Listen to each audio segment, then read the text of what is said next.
Hello, I won't lie. Usually the guys get me to say something funny, but tonight isn't the night. Tonight we're in the presence of royalty. Please welcome, for the first time ever to the lower league look, Peter Dinklage. Wait, is that not? Surely not? Oh wow, ahem. Please welcome, Dom Bloody Telford. It's the lower league look. It's the lower league look. It's the lower league look. It's the lower league look.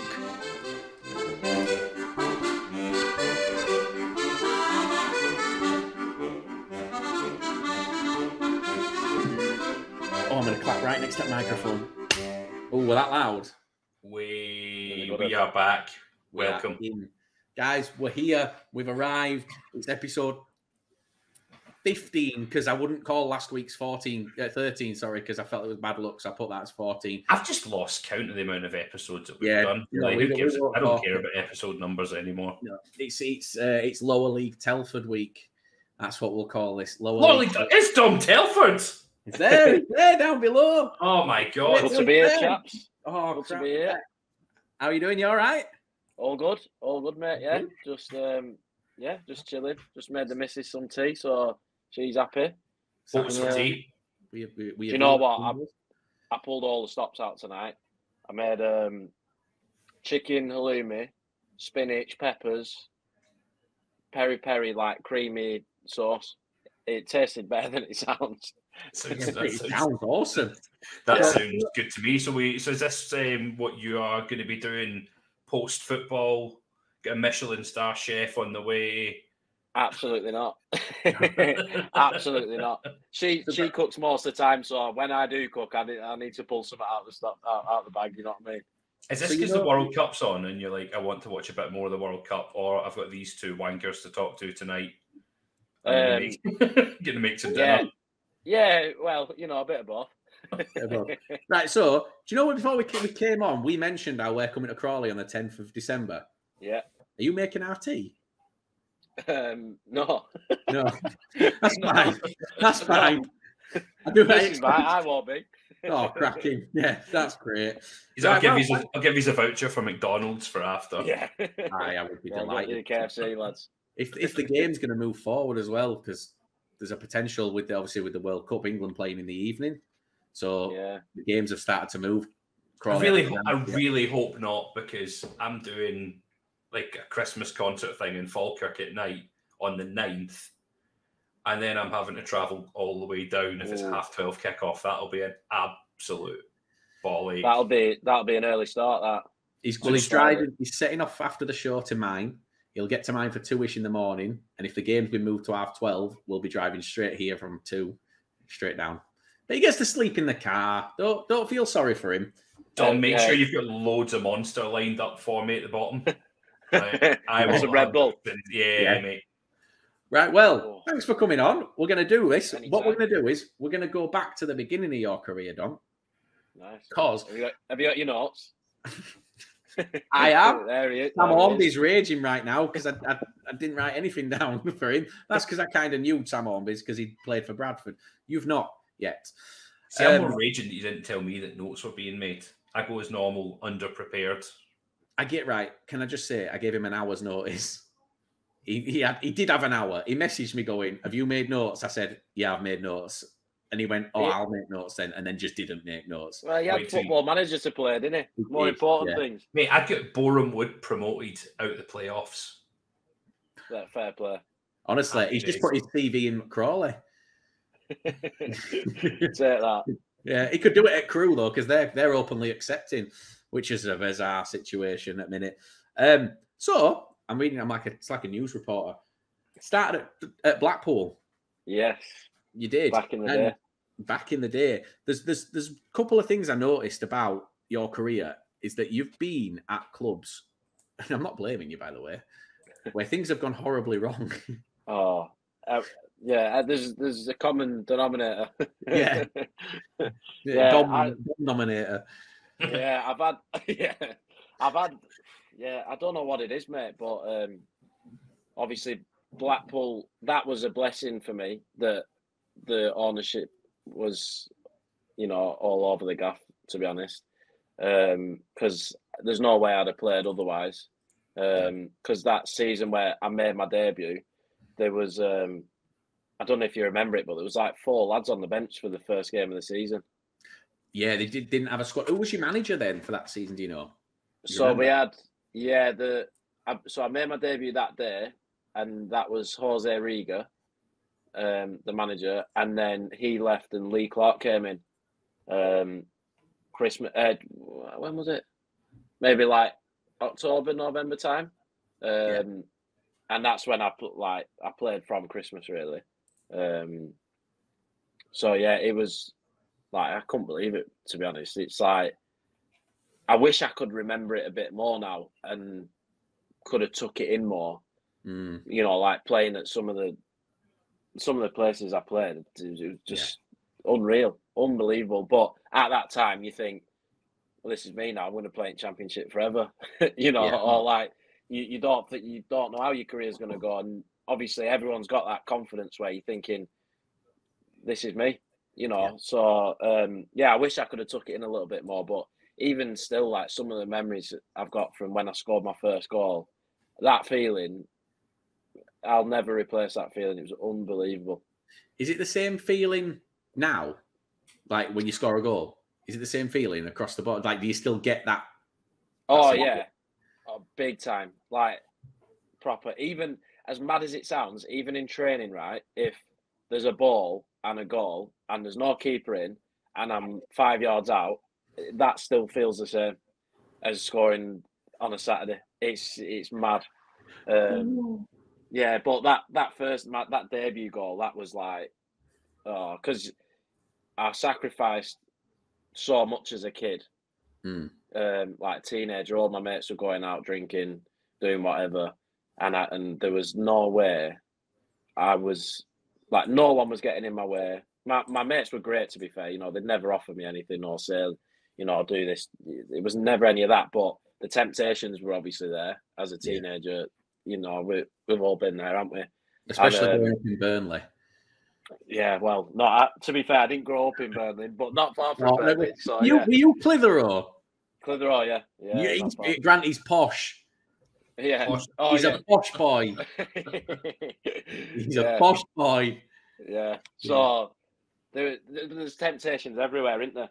So you know, there was nothing stopping me, and that first goal it felt like I'd been at Blackpool 7-8 years by then, and that was a long, tough journey. So every year you got 1 year contracts, and you've got 4 lads staying, 16 lads leaving every year, and it's not the same 4 staying.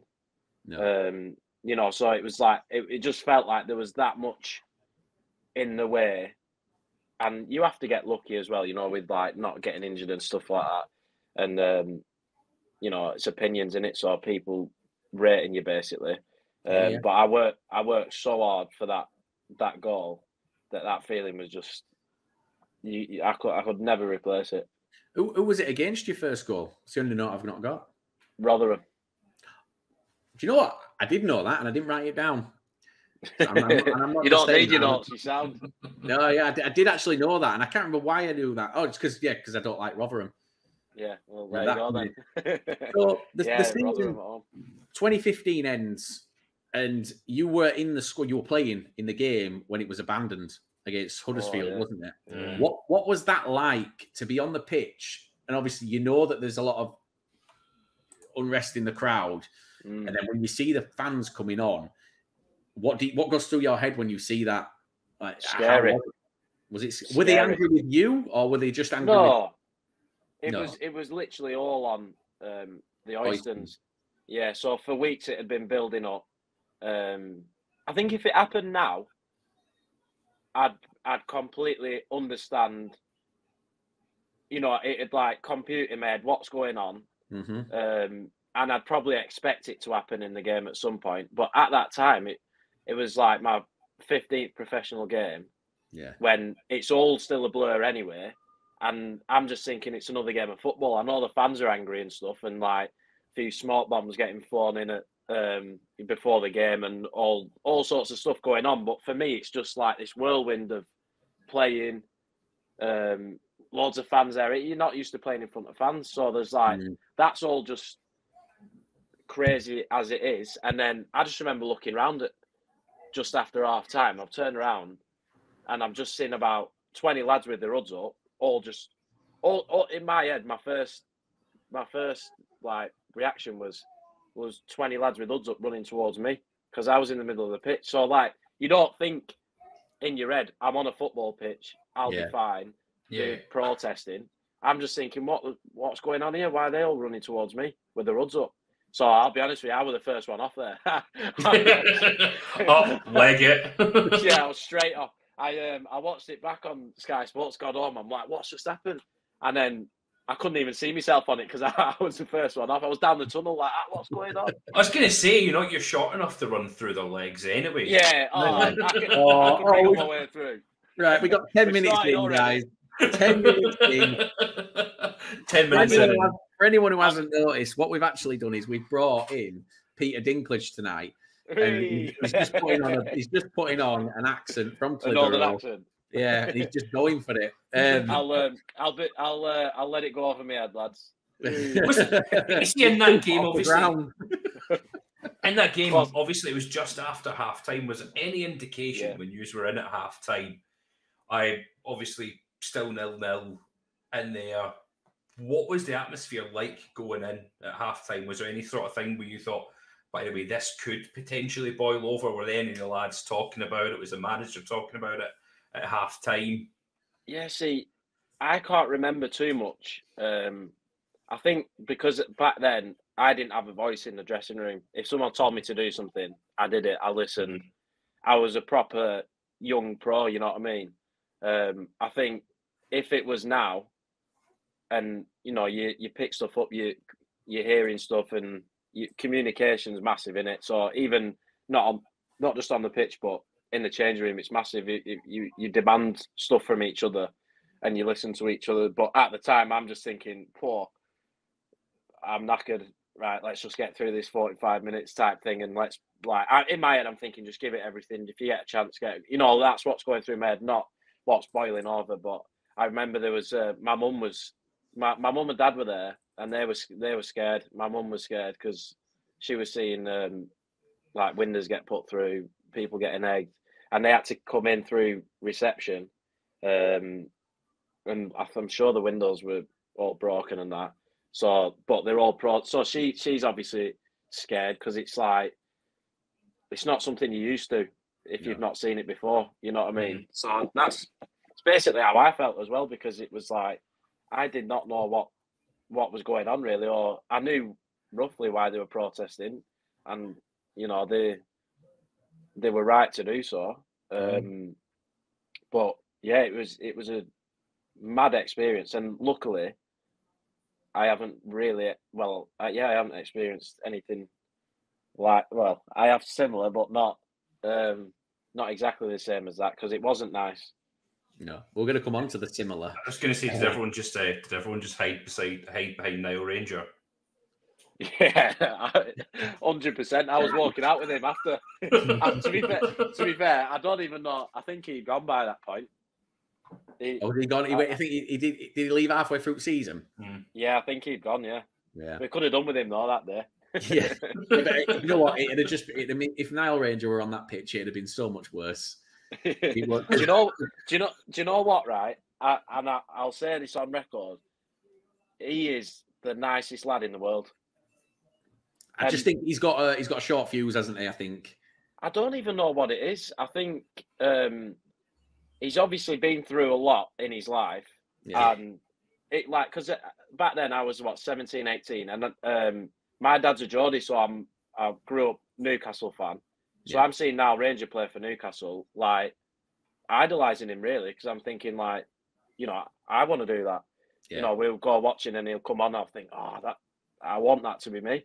Mm-hmm. And then when he came in at Blackpool, I'm like, oh my God, I used to watch him every week. I'm not telling him, but you know what I mean? And he was so good with me.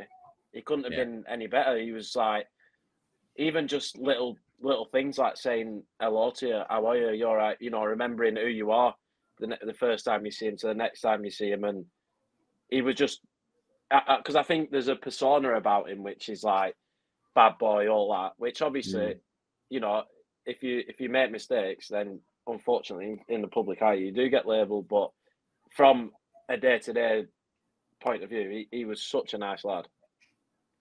Fair play. Yeah. That's the first time I've heard anyone say that. yeah. He's listening to this with a tear in his eye. Is it last time I was mentioned on a podcast was when the true Geordie was just shouting about me for ages. Yeah, just ripping into him. He shouts at everyone. He shouts at everyone. Does true Geordie? So after Blackpool, you ended up at Stoke. Yeah. How did that come about? Am I right? Was it Mark Hughes then? It was Mark Hughes. Yeah. How did that come about for you? So when I basically had off the pitch at Blackpool, it was obviously all going off with the owners and all that sort of stuff. And so basically they offered me a contract when I made my debut. But I didn't it wasn't like, you know, when you see lads getting sat down with the families and their age and it's like, yeah, we're offering you this contract. At the side of you. Yeah. It weren't like, it was literally on the way back from the game on the bus, the chief exec or whatever, he was like, are you going to sign it then? I'm like, what? And he's like, your contract. And I'm like, well, I haven't been offered one. And he's like, oh yeah, well, you know, we'll get something sorted for you and that. So it weren't the dream setting and scenario, but equally I'm like, oh my god, unreal. And then so I when they offered the contract, it was not enough money to live off.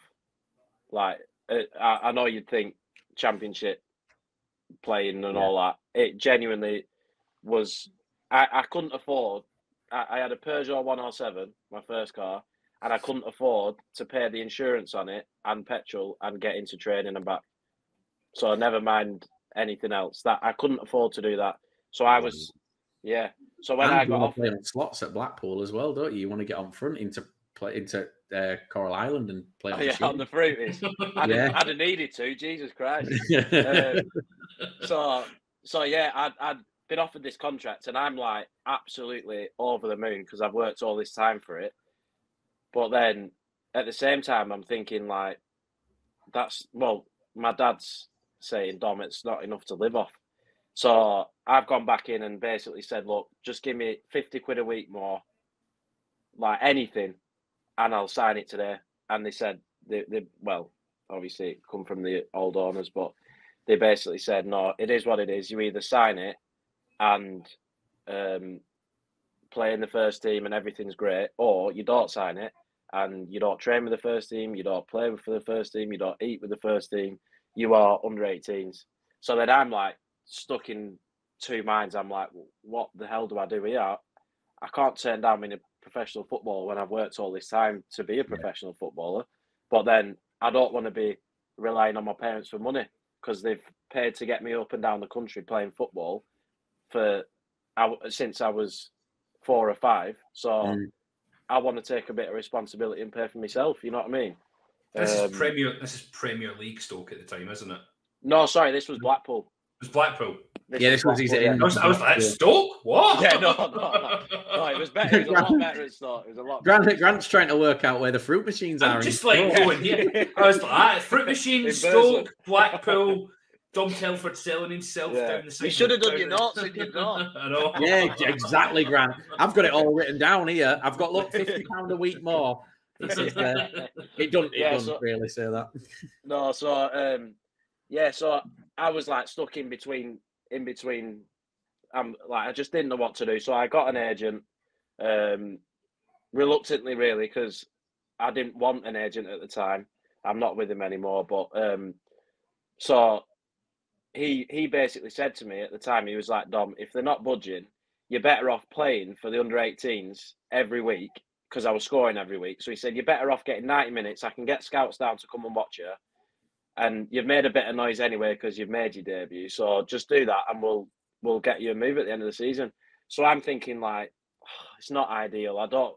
That's the advice I was given. So I'm thinking, I don't want to play for the under-18s. I want to be in that first team. But equally, he's telling me he's going to get me a move.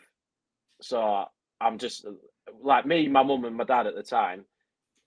We'd never experienced thought like this, so we're like, we'll take his advice and we'll move on. So was doing that until Christmas, and then we had a reserves. Then it was like a proper reserves. It wasn't an under 23s.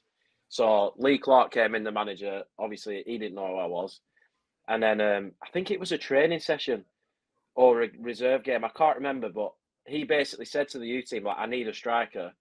And then obviously my name got brought up, and the owners, well, the whoever it was saying he can't train me. He's not allowed because of this contract situation. And he's like, right, let me see what he's about. So I can't remember if it was a game or training, but I remember one volley, and I've never scored a one as good since.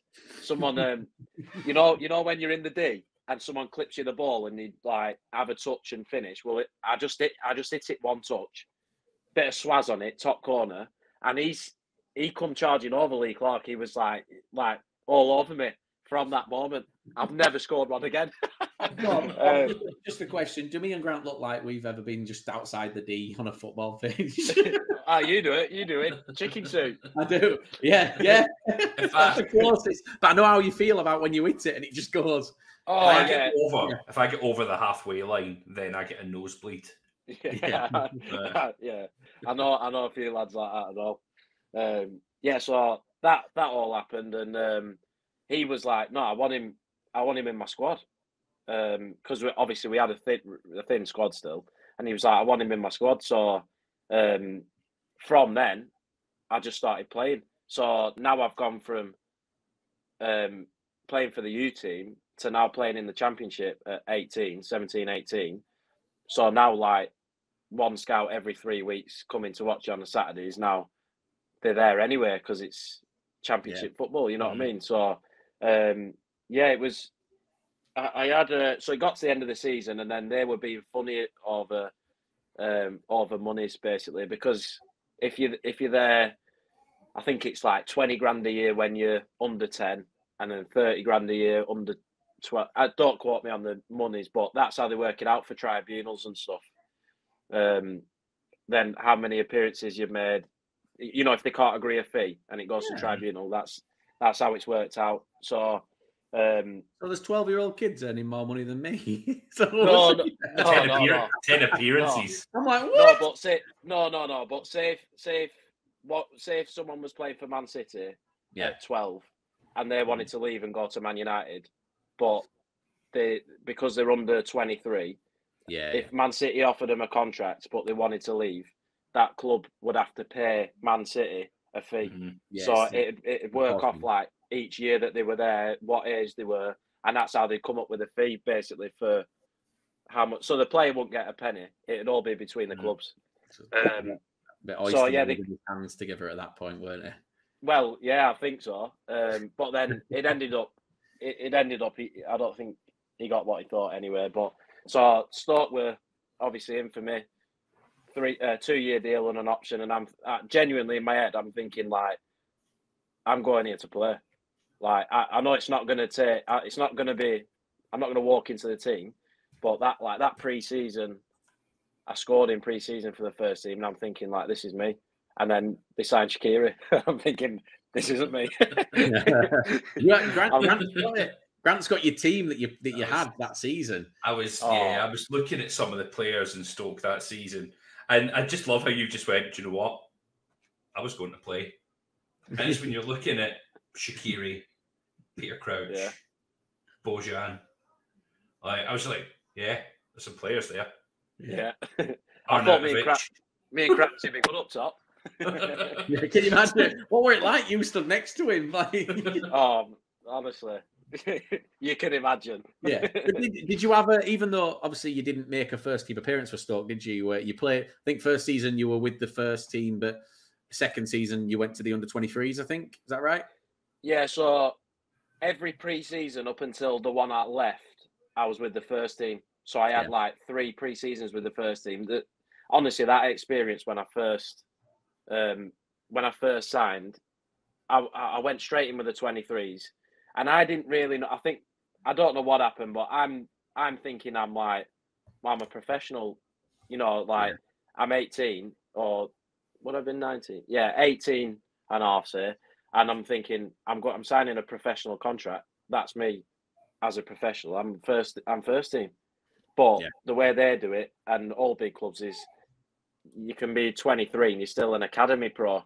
So like, so I'm thinking. So I thought, I don't know what I thought, but I didn't expect to be there with a load of lads who were like playing under 23s who were like kids basically, because I'd gone from playing in the championship to now being in a change room with lads who've never played a game.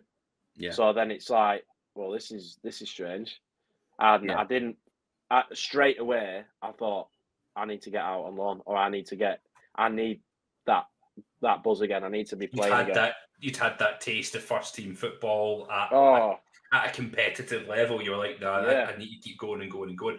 So how does that come across? How do those conversations then happen? Obviously, Mark Hughes was the manager at the time. How long did it take that conversation to? So I never actually spoke to him, to be honest.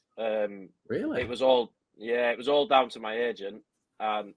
So obviously now, if I was going to, or if at the time I was going to play in his first team and being part of his setup, then it would be, you'd speak to him, you'd have a chat, you'd see where you're both at.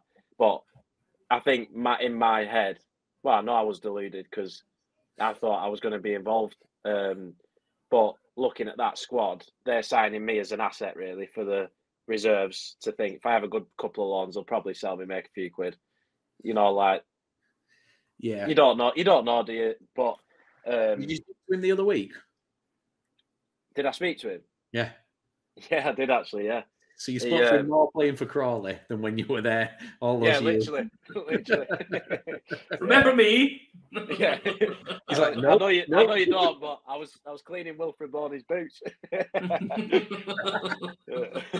To be fair to him, though, he is a really good bloke, and so Glyn Hodges is obviously assistant at Bradford now. He took the 23s, and we got on like an house on fire, to be fair, and he taught me a lot. He taught me a lot. So my time at Stoke was, I had to kind of shift my mentality from being this like hungry play recover to you've got 2 weeks between your games. You're training with these players that are absolutely exceptional. Like you have to raise your game, which you do, and lads fit in, and you wouldn't, you know, like when lads make the debuts and stuff. Yeah. You probably feel like, I might be a bit out of place here, but you're not, because they're that good around you that you raise your game, you know what I mean? So I kind of had to flip my mentality from being like hungry first team football to I'm just going to try and get better technically, tactically, just try and soak as much information up as I can. Were there any egos in that squad? Like, was it quite a harmonious squad? Was there any? You can say it, don't we? They don't watch this. Hey, they might do. You never know. We've been reaching out to Peter Crouch for 8 months, and he ain't replied one. He's rude. If you've got a contact, we'd appreciate it. I haven't, mate. No. So there wasn't, and that squad was, the reason they did so well is they had quality in abundance. Yeah. Like, they were unbelievable. I think they were, the 3 years I was there, they were 9th in the Prem every year, or 2 years or whatever. Yeah. But they did have lads who were, I don't know what the right word is, not egos, because every footballer has an ego, or they wouldn't be a footballer. You know what I mean? You have to back yourself, because it's sink or swim all the time. So everyone does, but there was a few more flamboyant egos, if you know what I'm saying. And there was a real good characters. That's such an easy way of saying it. I don't like that. Flamboyant egos is definitely a different way. I was you've got flamboyant egos, and then you've got Charlie Adam. Yeah. Well, see, and you think they'd like butt heads, but there was Charlie Adam, Glenn Whelan, Crouchy, Phil Bardsley, and they just kept the whole thing in order. They just policed everything basically themselves. So they demanded so much from training. I remember once, he won't remember it, but we were playing this 11v11, I was with the first team and I'd scored. And I'm thinking, I've just scored in Jack Butland here. I'm flying. I'm going to play Saturday. You know, like, I was buzzing. I'm thinking, like, I've just took Ryan Shawcross on and scored. Like, what's going on? And then, so I'm, like, getting into it now, thinking, no, I'm flying. And then I've tried a diag, and it's not come off. It was a good ball, but it didn't come off. And Glenn Whelan has absolutely ripped my head off. It was the only time I give the ball away, and he ripped my head off. But then after that, I'm like, I cannot. There's no way I can give the ball away again. Everything I have to do, I have to be bang on it. You hear all like the old United lads, you know, when they say that the change room policed itself and they demanded so much from each other. It's the closest I've seen to what I hear from them. You know what I mean? They were unbelievable. But then a lot of them characters started to leave, and it's hard. Then if you haven't got lads who can drive it from the inside, it's tough. Yeah. Well, you ended up, Grant. You've I think you've got this next, but this is Grant's note. He's made notes. This is one note. It's not one note. I bet I've contributed to questions here. I think I've done all right so far. I think I've done all right. So obviously we mentioned you were looking to go out on loan. You went out to Bristol Rovers on loan, and you were given a nickname of Mr. Impact Sub. That was your kind of tag there. How was how was that feeling of going out? Obviously, you'd had the experience, first team championship, then going into 23s, now going to Bristol Rovers, and being used as like your impact sub. How did it feel, kind of having that sort of tag on yourself? Well, at the time, as well, I am deluded, but equally, my ambition and drive and belief is a lot more than what normally happens. You have to set the bar up here, don't you, in your head? So I'm thinking in my head, I'm going there and I'm smashing it. I thought that there's no way. After 2 years, I think it was 2 years I was at Stoke. I'm thinking there's no way I'm letting these 2 years go to waste, because I've been missing out on doing what I love for 2 years in reserves. You know, I couldn't get a loan. There was no one interested in me, because as soon as you stop playing first team football, it's so hard to get back into it, because there's always someone else coming through. So I couldn't get a loan for 2 years, and I'm thinking, right, this is it. It has to happen. And it was, the club itself was incredible, like absolutely incredible. The fan base was incredible. Every match day was just like, it was bonkers there, and it is now. I played there since. It's just unbelievable, and they took to me really well, to be fair. And I've always been grateful for that. They really did take to me well, but it just didn't happen for me. At the time, there was Ellis Harrison flying. What a guy! Learned a hell of a lot of him. Tom Nichols, back with him now. His moustache hasn't got any better. Still got a shit tash, but you know, like at the time, I was learning off these lads because they'd played a lot more games than me, and you know, seeing that environment, seeing what it means again, and getting that buzz of like Tony Craig, for instance, he would rip. He demands so much, and he made his 700th appearance the other night, didn't he? Which is just like incredible. Yeah, incredible. But the characters there were just like top draw. But I mean, I used to go and knock on Darryl Clark, the manager. I used to knock on every other week. If I didn't come on, I'd be like, "Why am I not playing?" And he'd be like, "Well, you know, this, that, and the other." And I'm like, in my head, I'm thinking, I could make such an impact here. Yeah. Just trust me. So I basically said, right, well, is there any reserve games in that? I'll play in the reserve so you can see what I can do.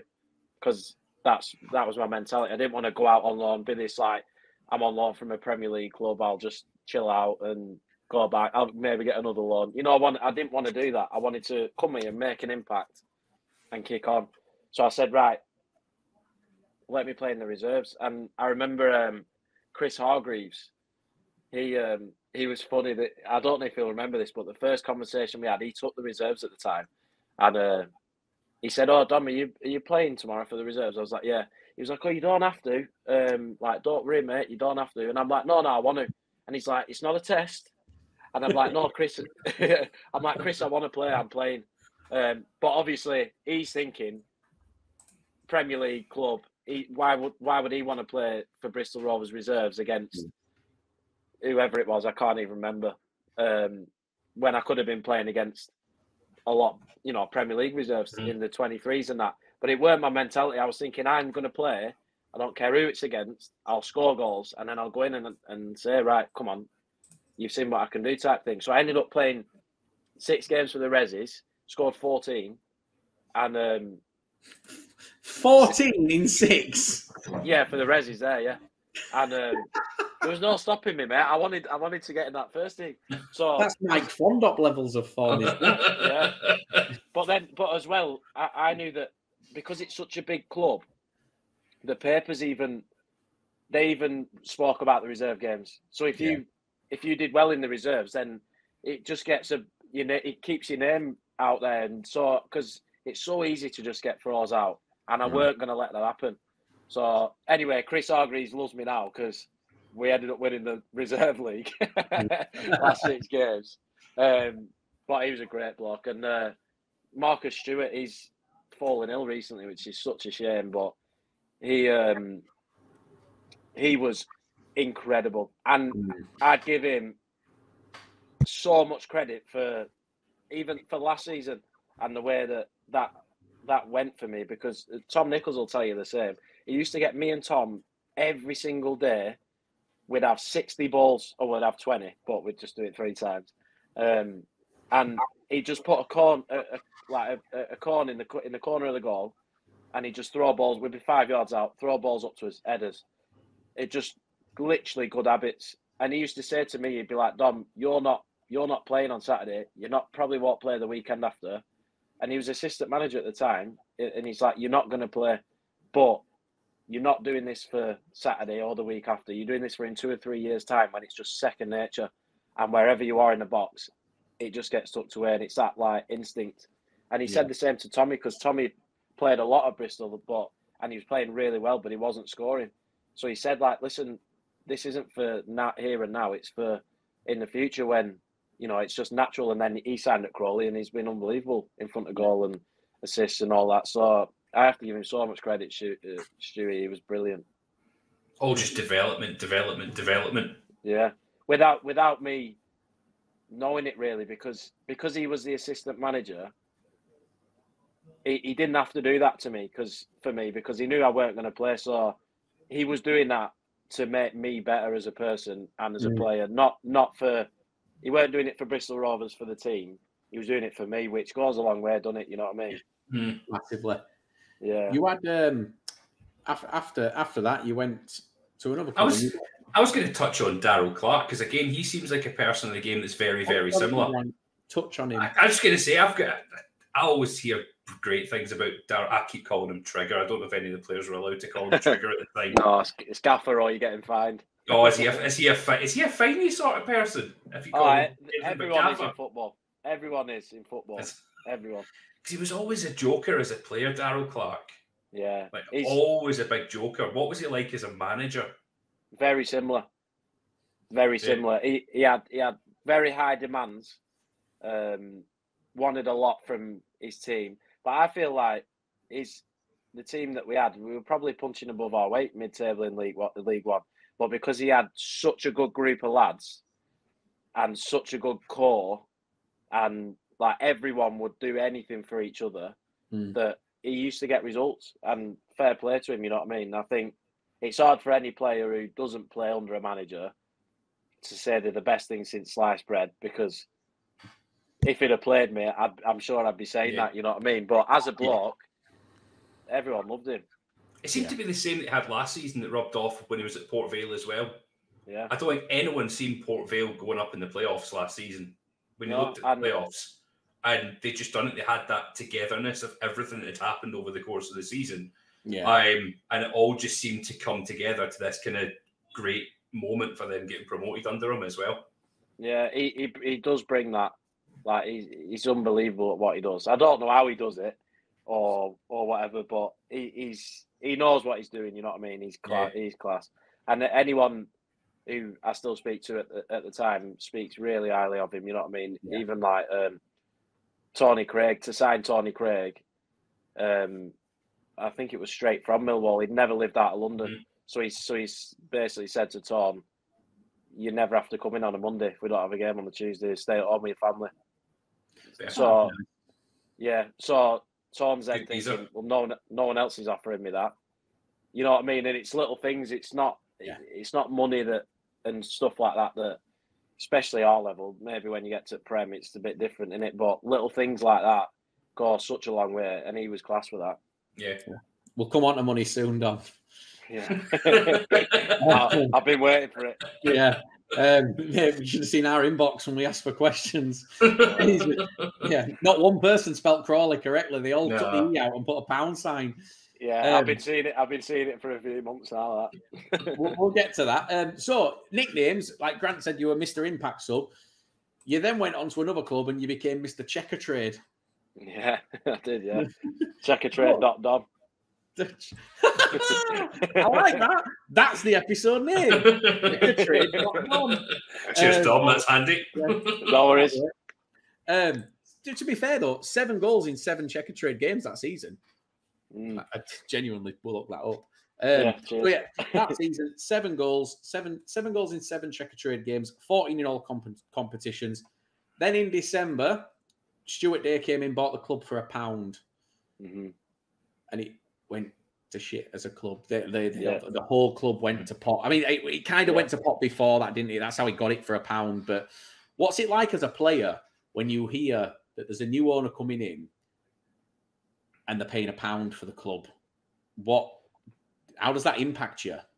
I think going back to not Stuart Day, I forget his name, but the previous owner, it was something similar to Stuart Day. But he'd obviously got the club in financial difficulty.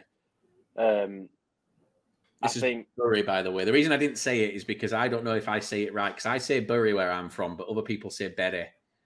I say Bury. Oh, well, all right. I'd say Bury.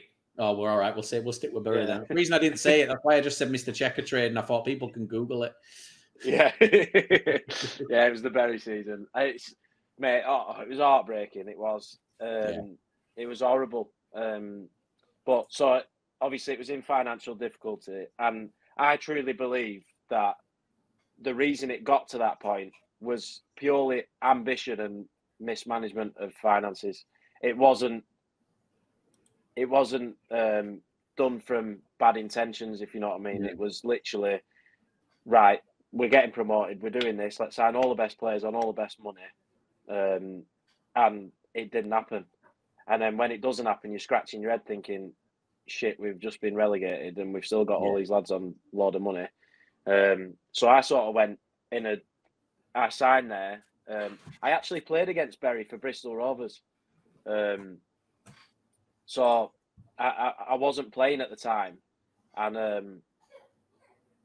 ended up coming on for half an hour, scored against Bury, and then Ryan Law, that's how he knew me. So it's crazy how that came about. But anyways, went to Bury at a time where Ryan Law didn't sign lads on a lot of money at all. He had it. Sorry, just to correct, I was wrong.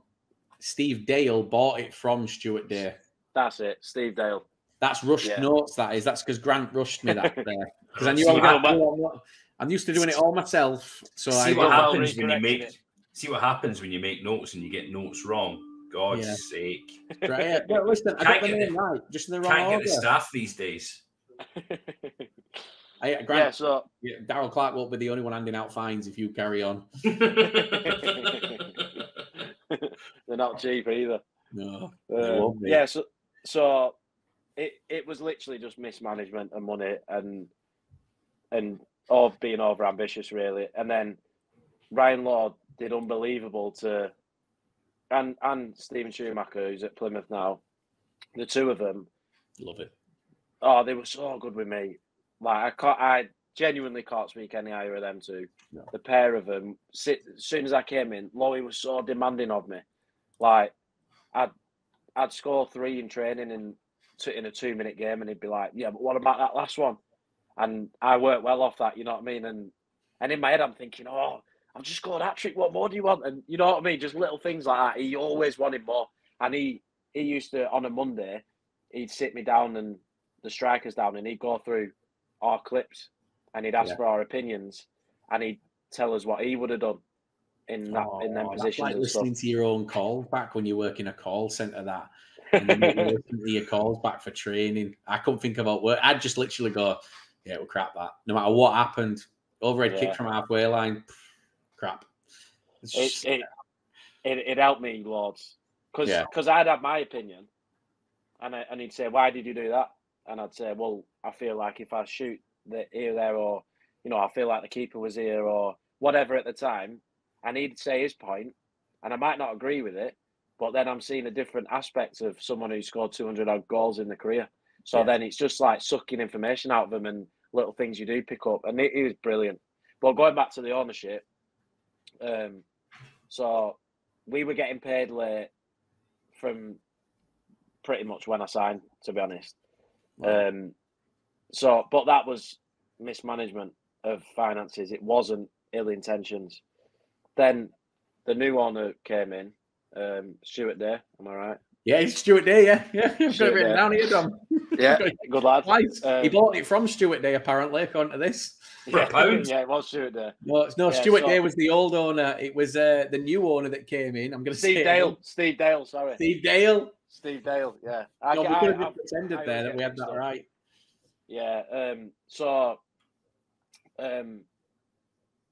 He came in and he's come in. He's like driving a Bentley, and he's like the money man type thing. He's come in. He's got this. He's got that. He's a few days in. We've got architects at the training ground, but we rented the training ground. So I'm thinking that's weird because you can't build on something you've rented. You know what I mean? And he's saying we'll do this and we'll do that. And I'm thinking, my mum said to me, she rang me a few days in, and she's like, "What do you think of him?" And I was like, "He's saying all the right things, but I don't. He came from nothing." So was it just a feeling? Was it just a feeling? It was a gut feeling. He came from nothing, and he told us that he came from nothing, and he'd made millions and millions doing this, that, and the other. And I'm thinking in my head, because of what I'd seen previous in owners, and you always expect the worst when you've been through it, don't you? So I'm thinking like, all right, you've been successful, but how many people have you fucked over to get there?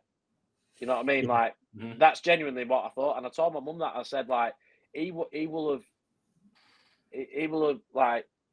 done some bad things to get there, probably.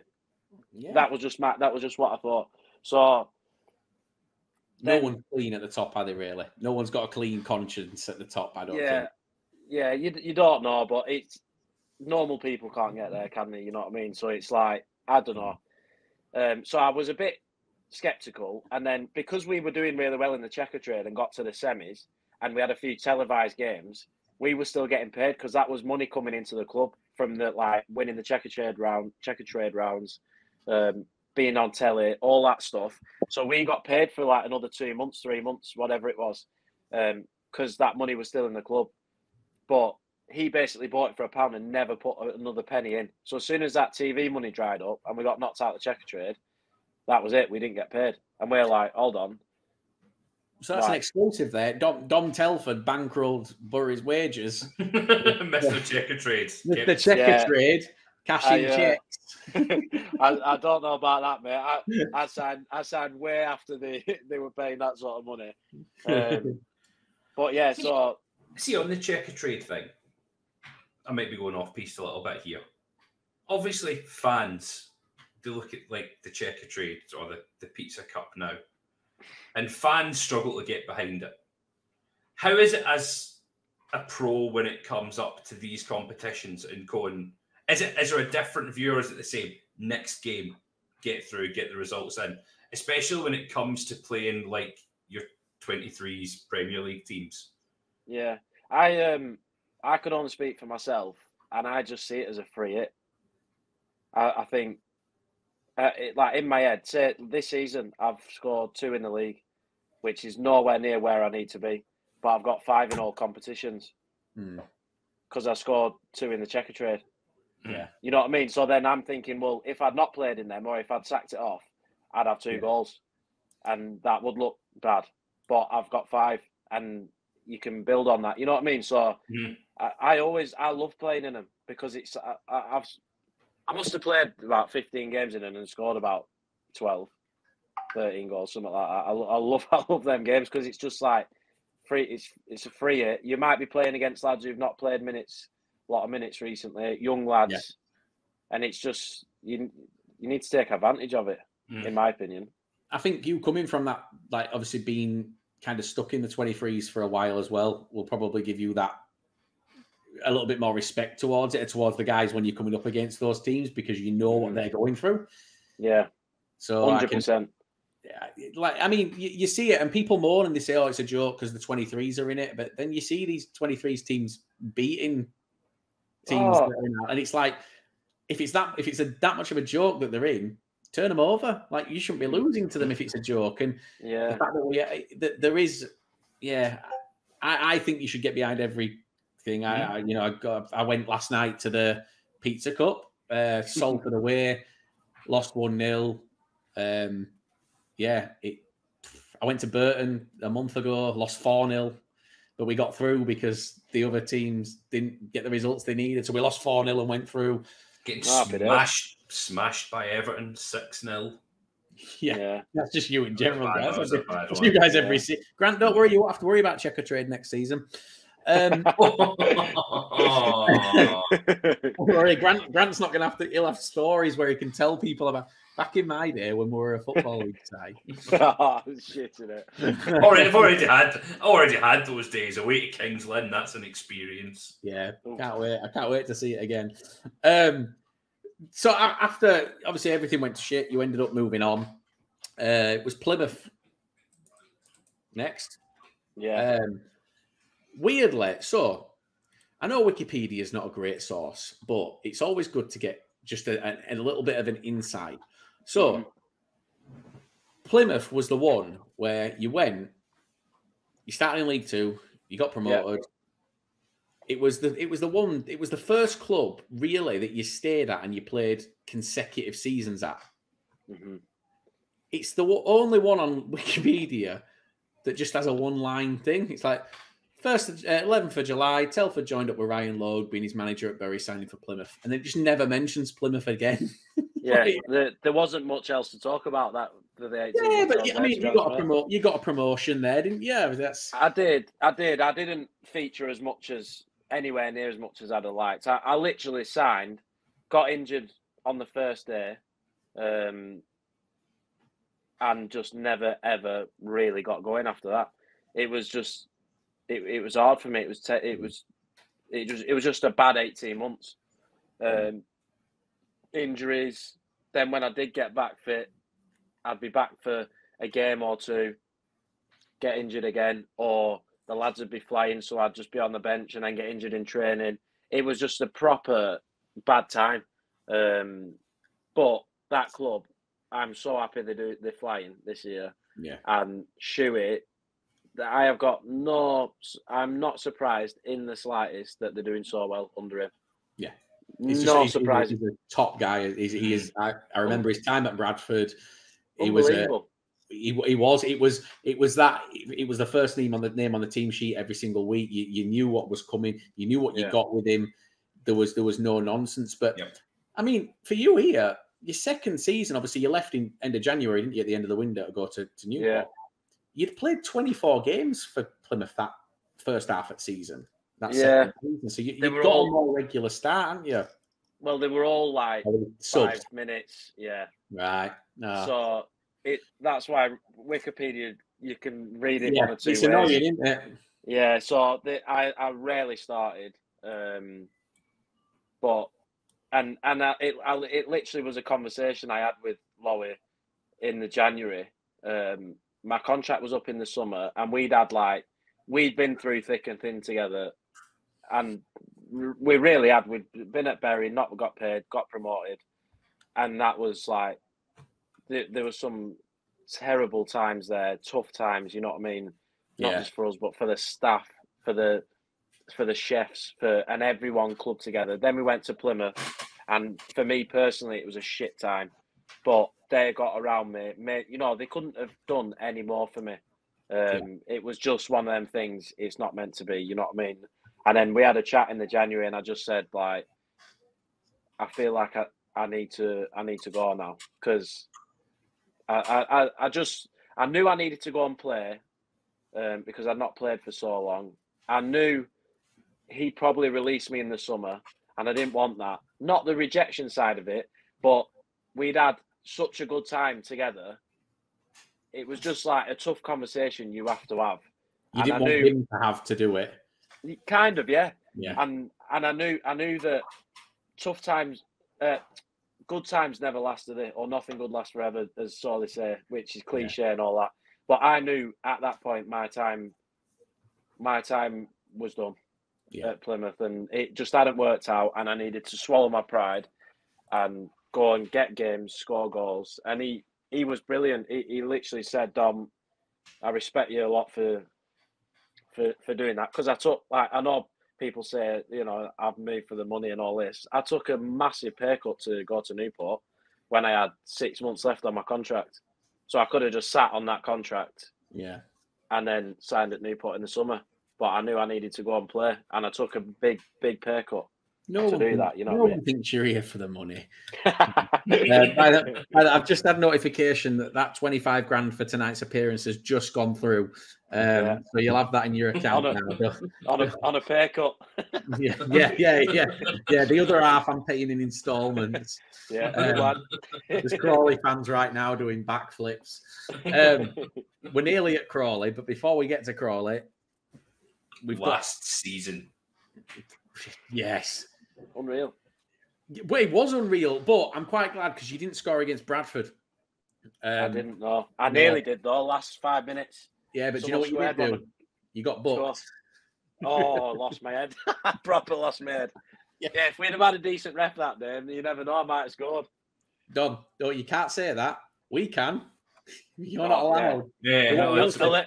Allegedly. Yes, there's no such thing as good refs at this level. There's no such thing. So do you know what? So here's your stats. This last season, 40 appearances in total, 26 goals. Mm-hmm. What the fuck? Like, where did that come from? And like, for you, when you're in last season and you've started well and you're scoring goals, at what point in the season do you start feeling, oh, I'm untouchable here, I'm going to score every weekend? Or is that something that even when it was going bad for you or you weren't scoring, do you still have that, I'm going to score this weekend? Yeah. Good or bad, that's my mentality. And that never really changed. When I signed for Newport in the January, I just had like 18 months of shit, really. Yeah. It was tough for me. I had tough times, you know what I mean? On and off the pitch, it wasn't great. So I moved to Newport. I'm like, right, fresh start. And in my head, I'm thinking, I'm just going to bounce in here, get back to where I was. And it didn't happen at all. I'm like, oh, hold on. Like, confidence in football might actually be a thing. You know, like I'm thinking I might just be able to turn it on overnight here. I might have to ease my way and I'm not going to walk in the team, all this sort of stuff. So that was under Michael Flynn. And what a guy, by the way. Yeah, lively, very lively. But so I played for 4 games under him, came on for about 10 more. And then in that summer, transfer list, see you later. So did Flynn transfer list you? Yeah, in the summer. What a bastard. Yeah, no. To be fair, I've had a lot of time to think about it, and at the time I was thinking it was his fault, but now looking back, I think, well, no, because half of it was his fault, but the other half, I weren't the Dom Telford I am now, or I was 6 months after. It took time, and he didn't have time to wait, really. You know what I mean? He could have used my contract to give to someone else who was going to come in ready and raring. And I don't know. I felt like I needed putting back together a little bit to then get that confidence in my body, fitness wise. To, you know what I mean? Just I feel like it was 50-50. But anyway, I was on the transfer list. I spent all the pre-season, didn't kick a ball in the games, didn't play a minute. Up until deadline day, I wasn't in any of the squads. And then we had like a big COVID outbreak. So I was in the squad for that deadline day checker trade game, and then ended up playing, scored, and then there was like a 6-game gap of like I came on the Saturday, scored, came on the Saturday after, scored, then I didn't come on, then I think he left but picked the team, so Hats the assistant played me, scored 2, and then James Rawbury was in the stand watching. Obviously, new manager, I didn't know. At that point, you're undroppable. Well, kind of, yeah. Which was like, it was the look I needed, really, because he could see what I could do straight away, and it was just a blessing. So when he came in, I scored 24 in 24, and just like took off. Scored a last-minute winner at Hartlepool. That was a good feeling. I bet you Hammond loved that as well. I bet you Podge loved that one as well. What? Which one? Podge Hammond loved the game against Hartlepool. Guaranteed to be fair, he loved that. I think he'd gone by then. I think he went in the summer, because he was in the same position as me, and he ended up leaving, and I couldn't get a club. Going back to my agent, I'm on the phone to him saying, like, basically, I've got Michael Flynn telling me, you need to leave. We need your wages. We need to get someone in. It needs to happen ASAP. And I'm like, I haven't got a club.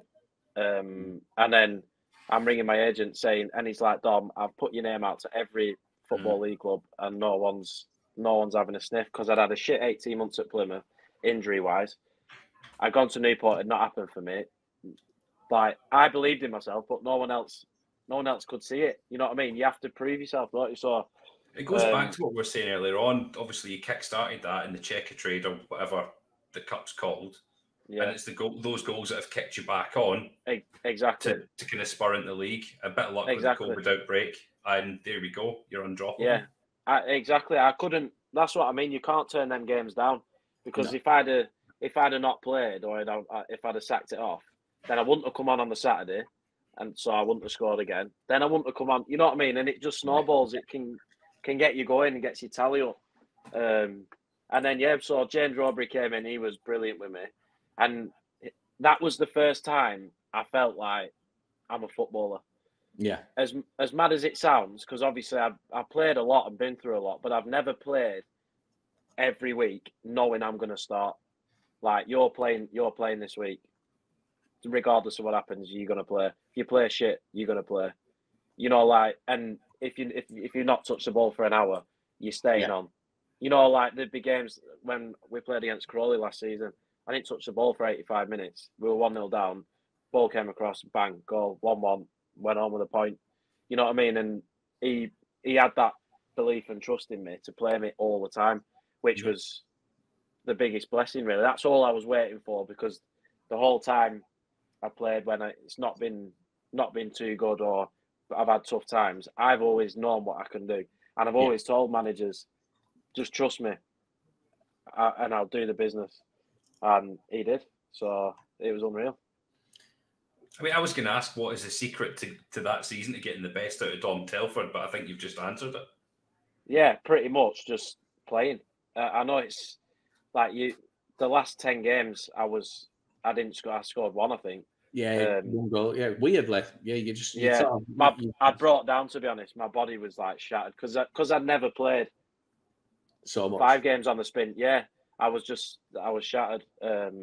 And I was getting man marked all over the gaff because I'd scored 25 or whatever. But you and Harry McCurdy, isn't there? You and Harry McCurdy neck and neck. Yeah, there was, yeah. So, it was like, I've lost my train of thought. What was I saying? Oh, yeah, that last 10 games, it weren't happening for me, but I know that if I'd have played another 10 after that, I'd have scored 6. Or, you know, like, just having that trust in playing, in someone saying, right, you're playing, that's that, and you're being a part of it. And then, but then you've got that side of it, and you've got the other side of, like, Marcus Stewart at Bristol Rovers. Yeah. Standing with me, pissing it down with rain, just chucking balls at me to finish into an empty net. Yeah. Just me, him, and Tom Nichols.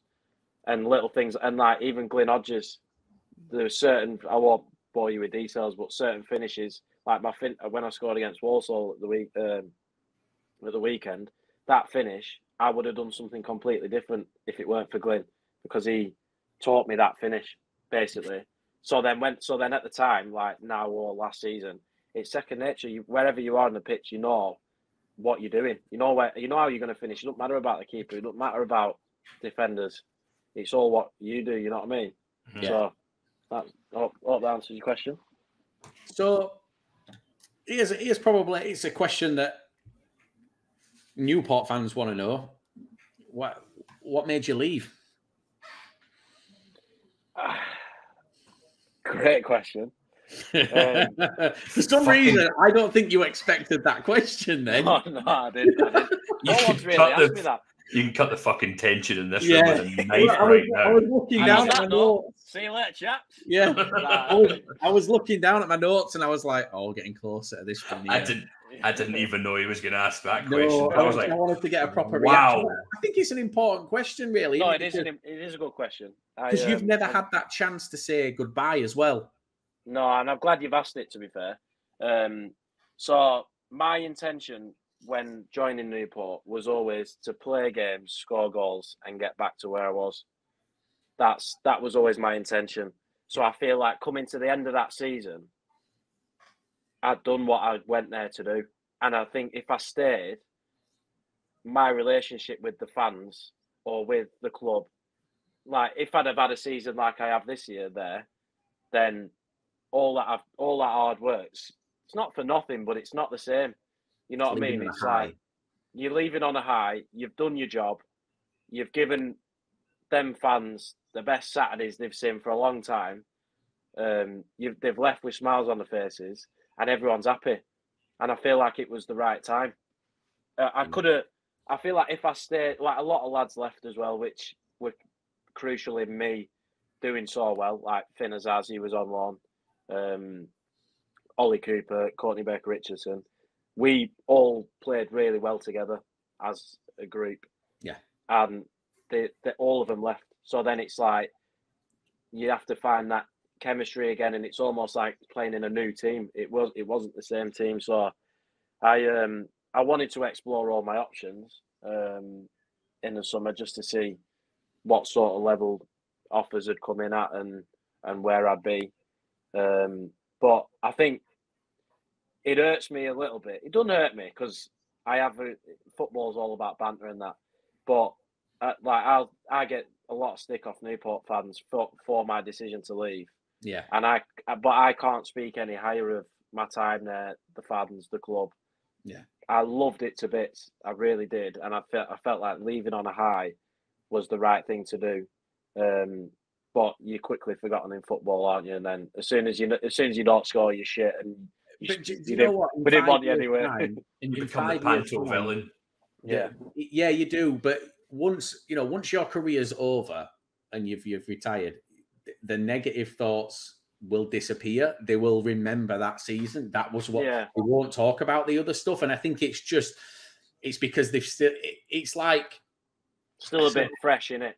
Yeah, and it's like they've still got to see you playing, and like you said, you've not had a great season. We're going to come on to this season. You've not had a great season so far, but they're probably thinking he could have had a better season with us. He could have carried on. And I think, like you said, what if you didn't? If you didn't, and you're then at that point where, let's say you have the season that you've had this season with Newport.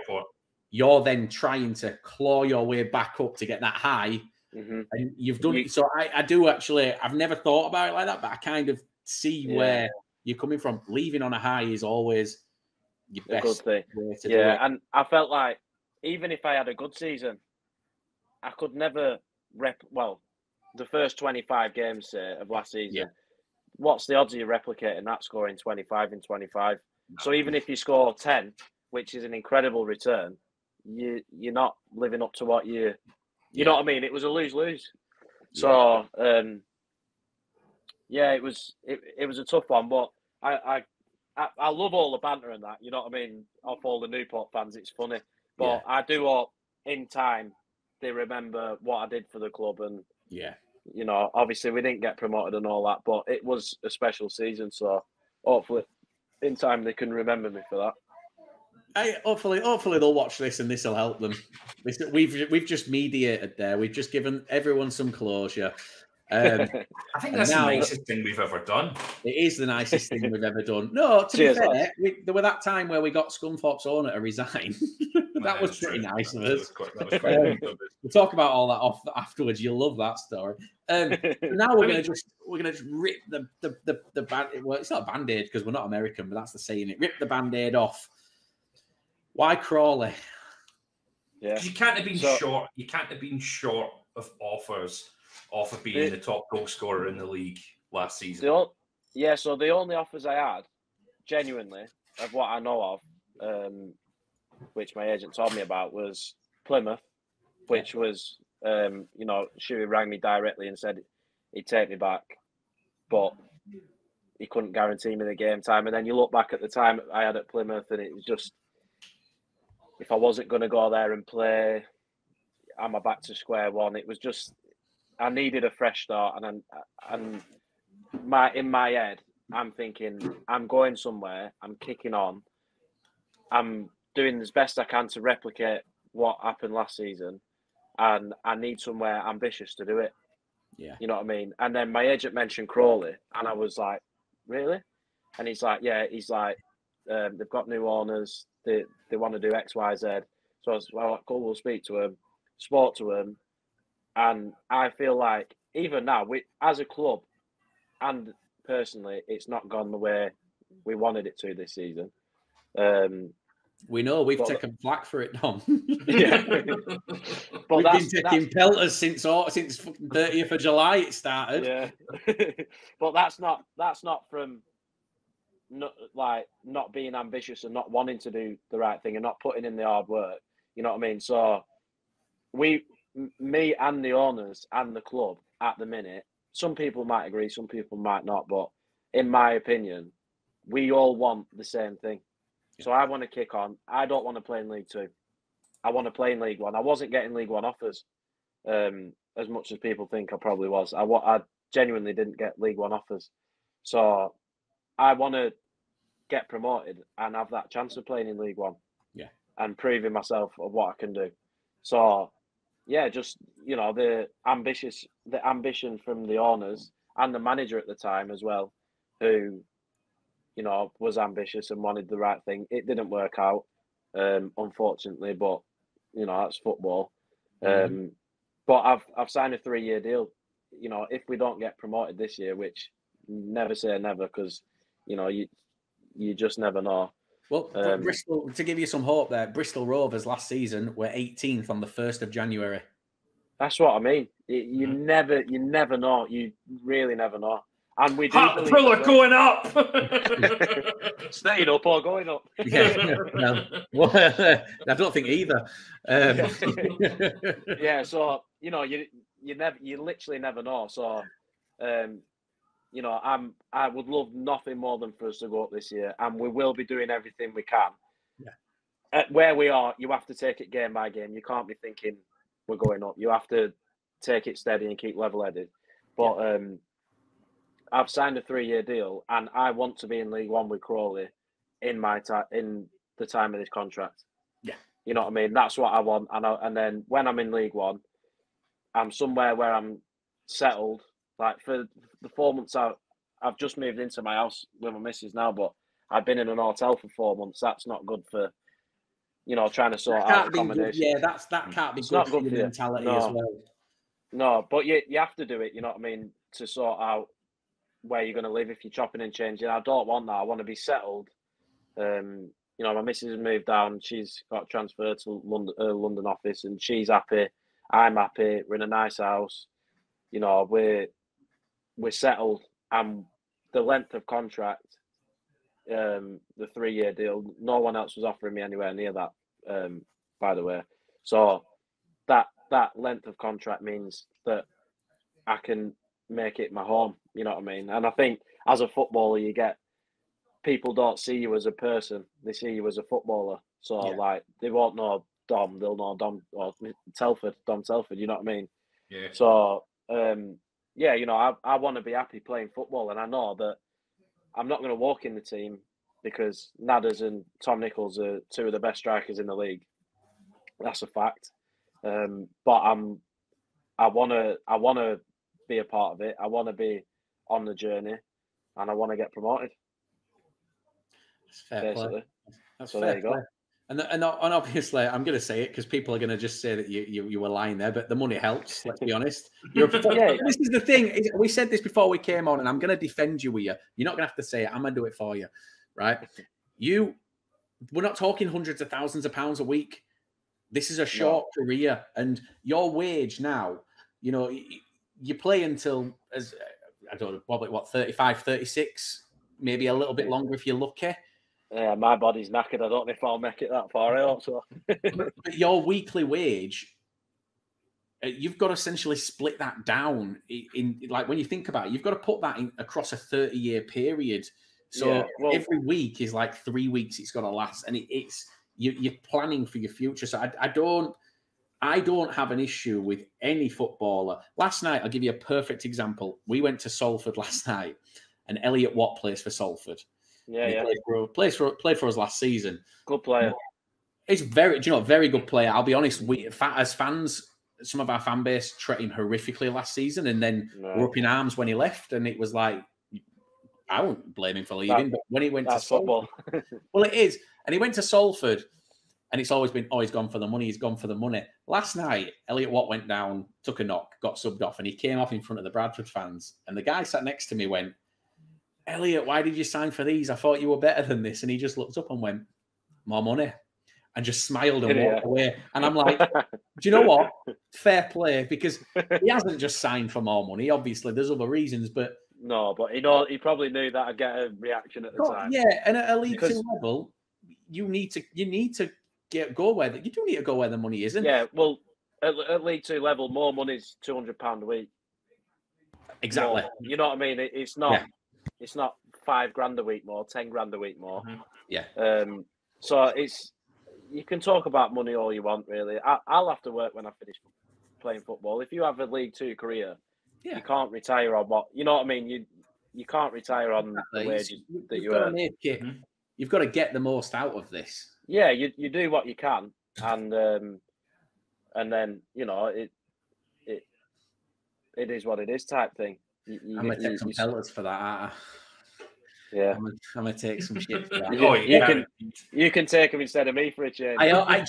You'd be surprised. You should see my DMs. We take it constantly taking. It's good. Our DMs are good entertainment. Yeah, they are. You mentioned other clubs, so you said Plymouth was an option. Then you came on to Crawley. Were Mansfield ever a conversation? We've been asked that question specifically. No, not that I know of. Because I was hearing Bristol Rovers, Port Vale. No, not that I know of. So they might have been interested, or they might have been saying, you know, there's no smoke without fire, really, is there? So it might have been a conversation that they had that they're interested in me, because if you're in League One and the top scorer in League Two is available, you're probably looking at him.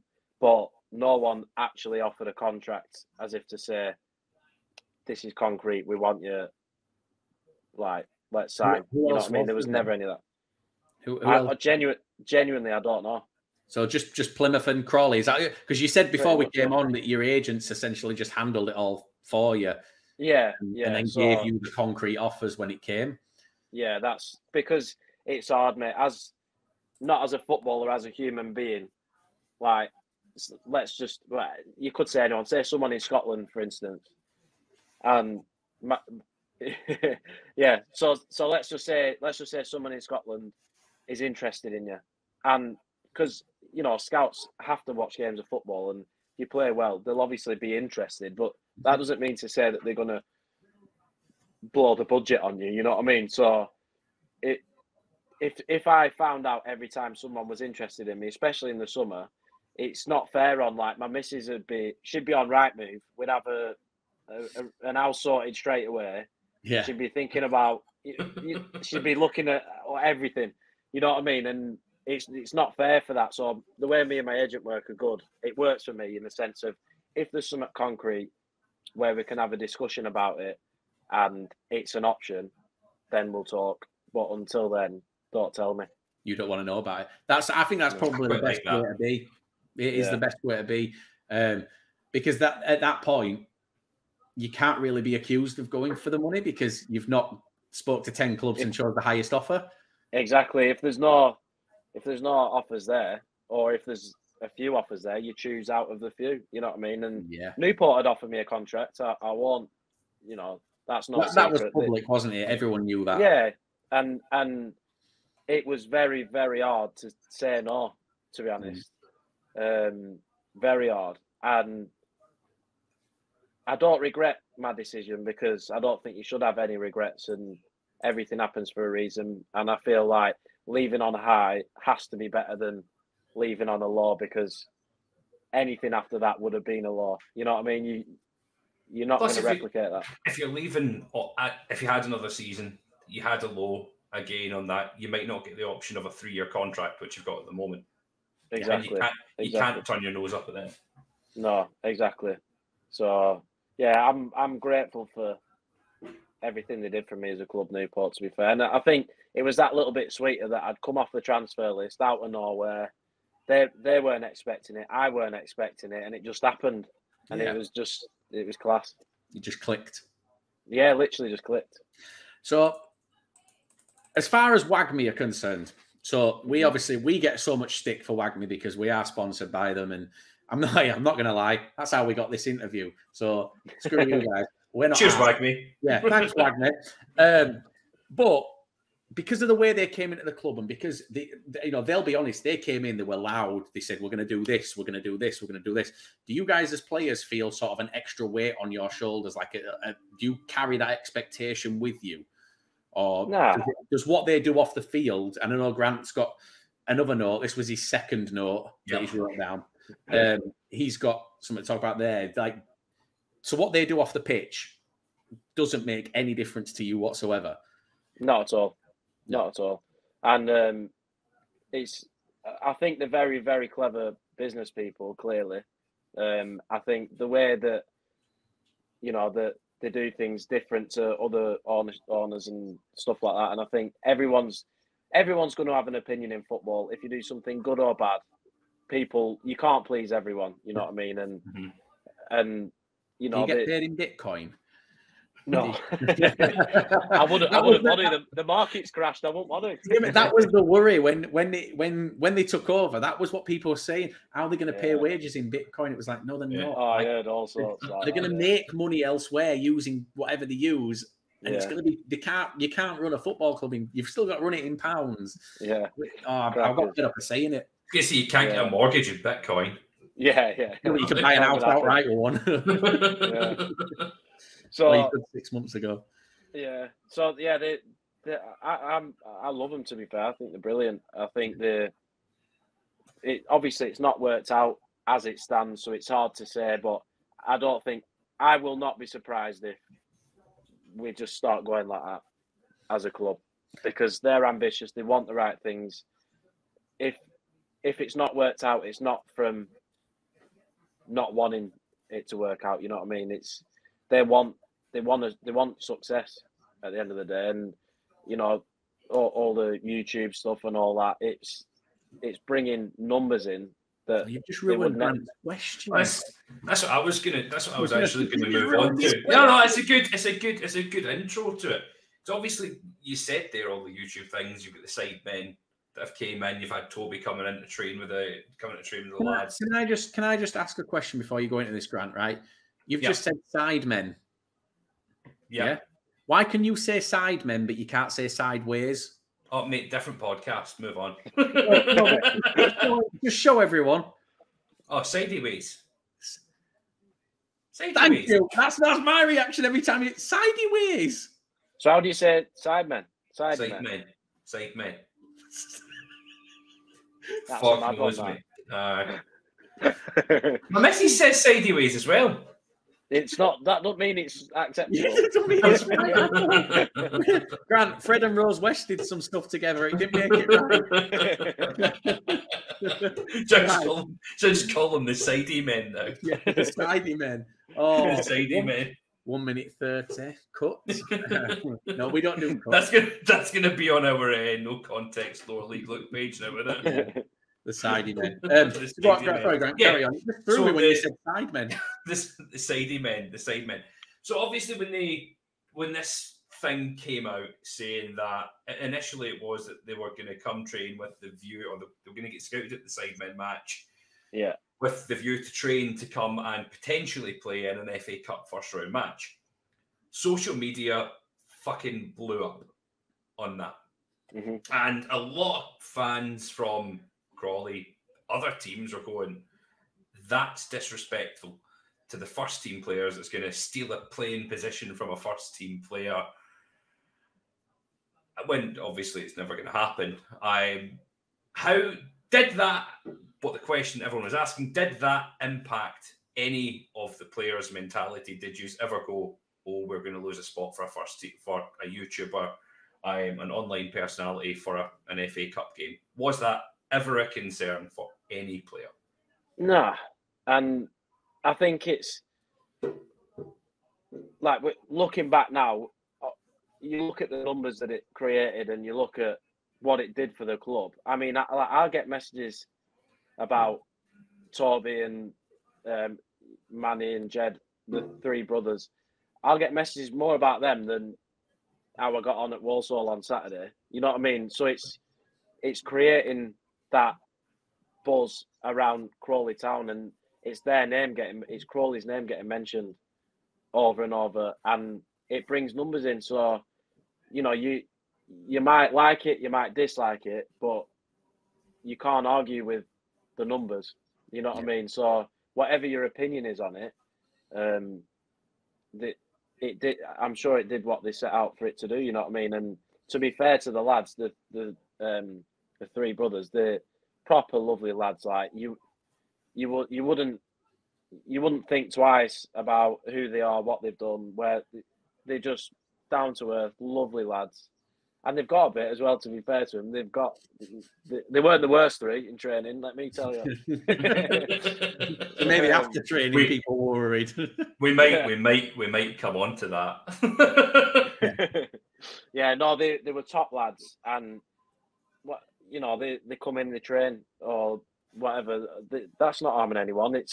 It's nice for us to get to know them and find out about a different walk of life and how they do things, and they can learn off us. And in my opinion, it's all positive. It's all good.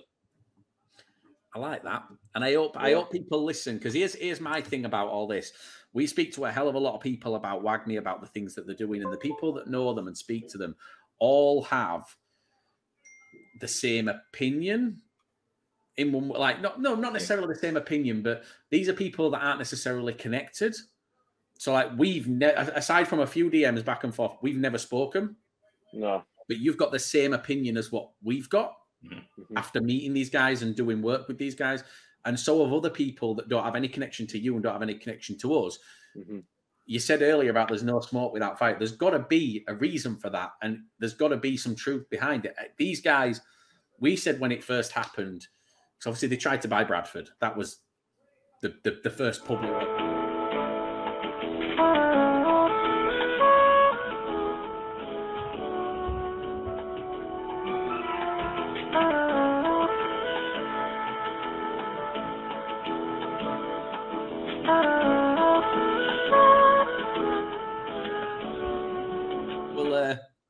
We'll come back. I'm going to talk about it. So we're back because we had to disappear for 4 minutes, and it ain't 4 minutes on the cut because we've cut it out. But Don went to get his charger because he didn't keep track of the fact that his phone was on 2%, and then boom, it died. But he's here. I can't remember where we were, so I'm going to move on.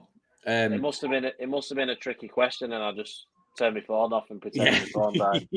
Well, it's about to get trickier. There we go. It's not about to get trickier. No, this is a question that I had sent to me, and I think that this is quite a good one, to be fair. It's a good one to end it on because it sort of comes into how Crawley have been this season. You mentioned about it's not been great, but did you as a team ever lose faith in Kevin Betsy? And the reason for that question is, and this is sort of I've added this on, it felt like, because I've watched quite a few of your games this season, it felt like you were repeating a formula that wasn't working. It was like on repeat. It was like a continually just trying to knock on the door the same way to get through, and it kept getting knocked back. Yeah. Did you lose faith? And is it frustrating to keep trying something that you've just seen not work time and time again? Or did you feel that eventually it would work? Yeah, I think it's hard to say if anyone lost faith or not. I can only speak for myself. Yeah. But it did feel like we were trying over and over again. And like when we got promoted at Bury, it took till Christmas for us to really kick on. Yeah. You know, like I remember the first 10 games there were probably 1-4, lost 4, drawn 2 in 10. You know what I mean? But it was tough. Like it didn't just click overnight. And we knew that. We knew the way we wanted to play would take time. And I think it took longer because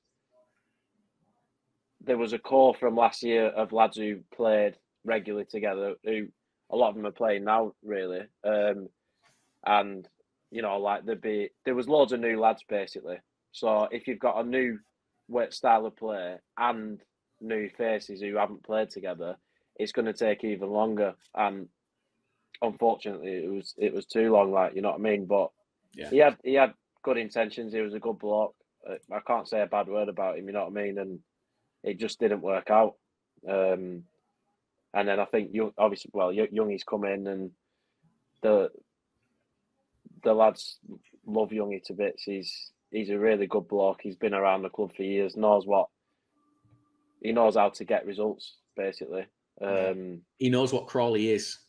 Yeah, he knows what Crawley is and what Crawley needs. Yeah. And I think that's why the fans have taken to him as well. Yeah, and I feel like the position we're in, we were bottom of the league, and it's like, you know, you're scratching your head like, what is going on here? We can't be bottom of the league, and I think, you know, he's done unbelievable to get us to the position we're at, and it's just about kicking on again now. So, you know, it's not been a dream start, but you know, you learn from it as a footballer, as a man, as in any walk of life. If it doesn't go well, that's when you find out your true character. You know what I mean? And it's been a test. So it's one of them. It can only get better. You know what I mean? And we're starting to gel now. We're starting to pick results up. You know, we're starting to score goals as a collective and create stuff as a collective. We're starting with two out of the last 3 games of clean sheets, I think. So, you know, we're starting to defend as a team instead of as a back four. You know what I mean? So it is coming, and it was always going to take time. So hopefully, you know, it's clicking sooner than we thought, really. Yeah. Fair play. Well, we got there. That wasn't actually a hard question, to be fair. No, it sounded better. It sounded good when you said it, though. Yeah, I know. The harder one was the Newport one, wasn't it? Yeah. Do you know what? It took me by surprise, that.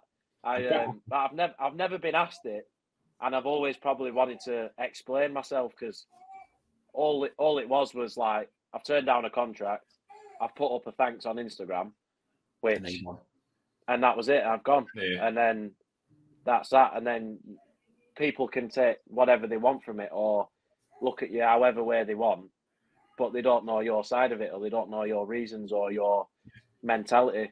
You know what I mean? And I think if any of them are listening, then they'll understand more. They might disagree, which they're entitled to. It's football. They always will. Take it personally. They always will. There'll be people out there that don't believe that question took you by surprise, that we told you beforehand. It's always going to happen. But I mean, to be fair, you can see that it even took me by surprise. I didn't have a clue that question. I was like, wow. It weren't on your notes, was it? No, definitely not. Definitely not. Notes. I'll tell you what, we will get into the questions that are on my notes. So Grant has some. This is quick fire. This is Dom Telford on his teammates. Nice. So, who has the worst taste in music at Crawley? He'll disagree with me, but Travis Johnson. What's his music taste? American rap, like new American rap. It's just not me. He knows it. I've told him. I think he's clued up on his American rap and he loves his music, but it's just not me. What's you then? What's your music? Everything else. Fine. Everything else, literally anything else apart from that. I hate that sort of that style of music. Who's the worst dressed at the club? Worst dressed, Dion Conroy. He came in 3 weeks ago in Chelsea Champions League trackies from when he was with Chelsea, and he was telling me about how he was flying on private jets going all over the world seeing them and that's just can't happen. It's not allowed. So who's going to we might see this. Yeah, that's fine. He'd not. Oh, I tell him it's fine. It can't happen. Who's got the worst trim? Worst trim, Matt the Kit Man. Proper bad trim.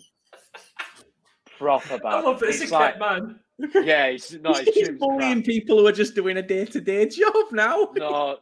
Listen, he'll give me a bit back. You know what I mean? He thinks my gear's crap, but he's just. It's like long on top, slick back, and he just shaves it up to here. No fade, no.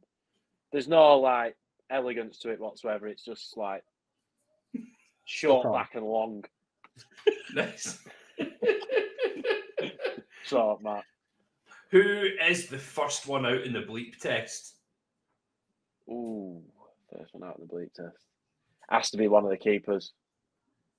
I'm going to say Robbo, the keeper, just because I get on him. I get on him all the time, and I need to give him a mention for something bad. So I'll just say Robbo. Fair enough. Lastly, answer as you will.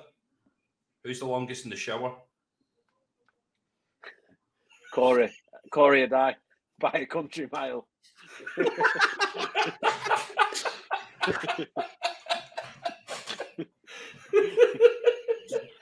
By an absolute mile.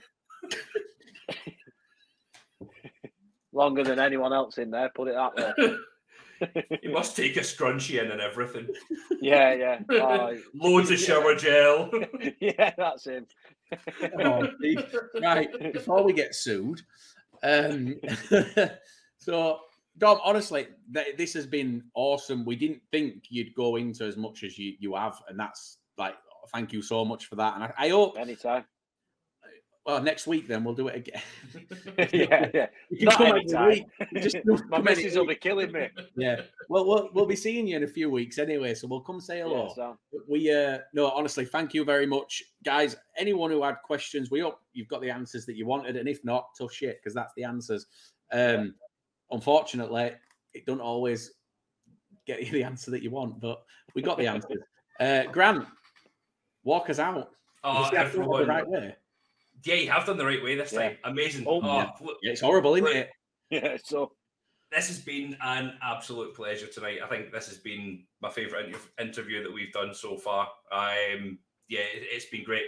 Everyone, make sure if you've listened to this, share it out, follow us on our socials, share it out on our socials, smash that like button. Don't forget on Spotify, rate us 5 stars, same as Apple Music or whatever podcast platform you listen to. Smash a like on YouTube as well for us as well. That would be amazing. Comment whatever the hell you want. We really don't give a shit. Dom, thanks again for coming on, mate. It's been an absolute pleasure having you on. All the best for the rest of the season, apart from when you play pools. Yeah. Thank you very much. Cheers. Everyone, pleasure. We've been the Lower League. Look.